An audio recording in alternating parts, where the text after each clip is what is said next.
Welcome back to my channel. Today I wanted to show you guys my approach on crafting great blues lines, how I think about chords, scales, arpeggios, and how you can use those tools to create lines that sound great over any blues progression.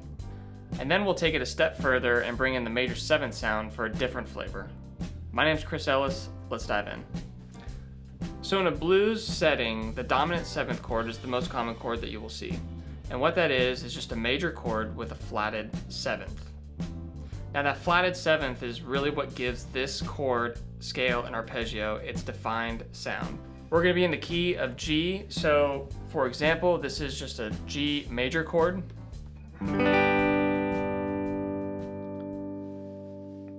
Now we're going to flat the 7th to make it dominant.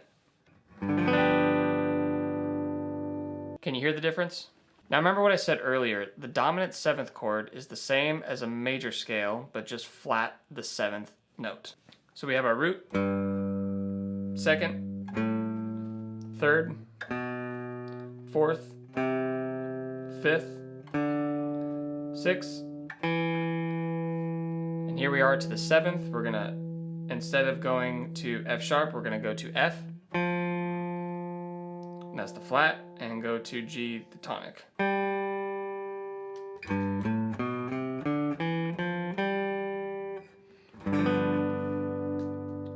And that's your dominant 7th scale. Now let's take a look at the arpeggio built around that. An arpeggio is just outlining the key notes in the chord, so that would be the root, the 3rd, the 5th. But in a dominant chord, we also want to highlight that flat 7th. So we're going to have our root, 3rd, 5th, and flat 7th outlined in this arpeggio.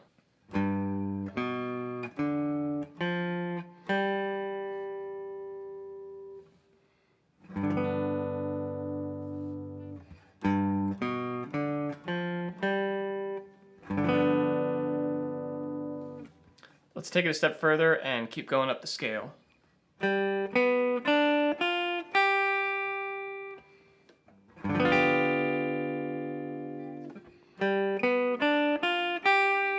So here we have our root, 3rd, 5th, flat 7th, and back to tonic, G. So the first lick I want to show you guys is right out of this 2nd octave position. So we're going to start on the 3rd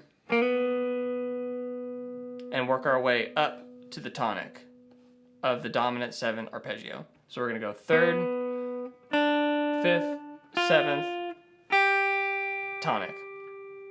Those are the notes that we're going to do, and it's going to be pick up on beat 4 going into the progression.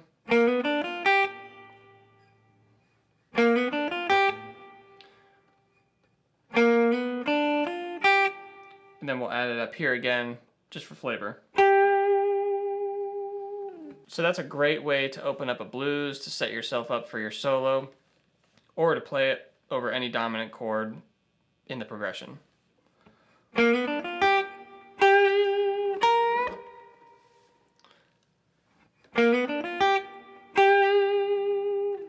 So from there, once we have that under our fingers, I suggest learning that same lick and any lick that you ever learn in multiple areas of the neck. So if we know that we're starting on the 3rd, which is B, if we find a B anywhere else on the neck, we should be able to play that same lick. So for example, up here. 3rd, 5th, 7th, and root.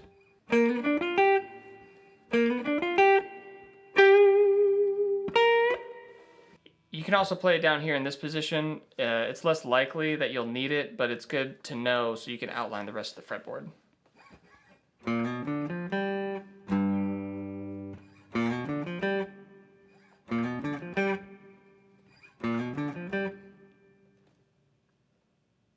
We got 3rd, 5th, flat 7th, and root.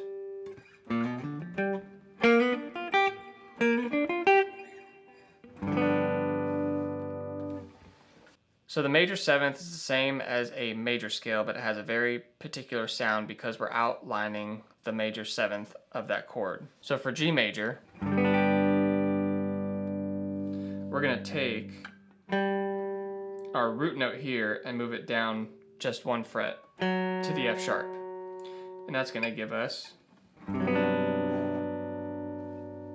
a major 7 sound. You can apply that to anywhere on the neck, anywhere that you have a G major chord. You can apply both the dominant and major 7th rule as long as you find out where that note is and just flat it 1 whole step or just a half step. So for example, G major up here. To make it a major 7, we're going to take this note and go down 1/2 step. To make it dominant, we're going to take this note 1 fret further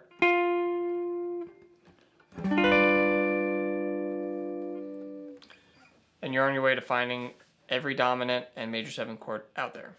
So in this instance, we're going to be looking at F major 7 over the G blues, and I will explain this in just a moment.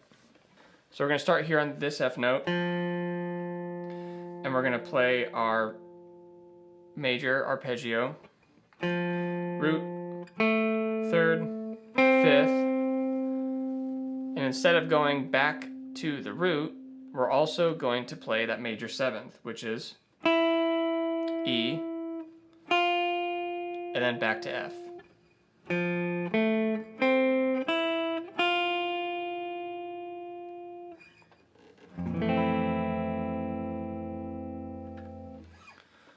So now that we have a look at that, the second line goes something like this.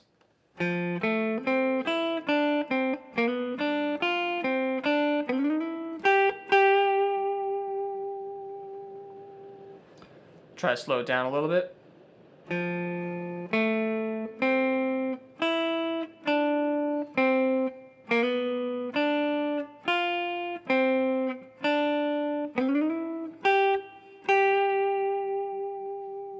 This is a fun trick you can impose on any dominant 7th chord if you play the major 7 arpeggio a whole step below that. So in the case of G dominant, we're going to play an F major 7 arpeggio for some different flavor.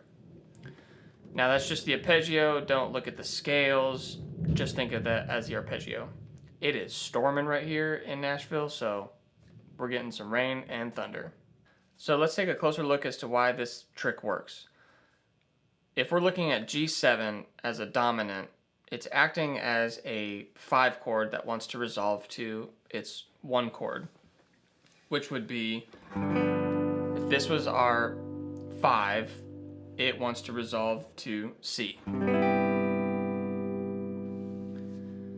And in the major scale and harmony of C major, the 5 is always dominant, which is G, and the 4 is major, which is F major 7. So if we go up the scale, it's going to sound like this.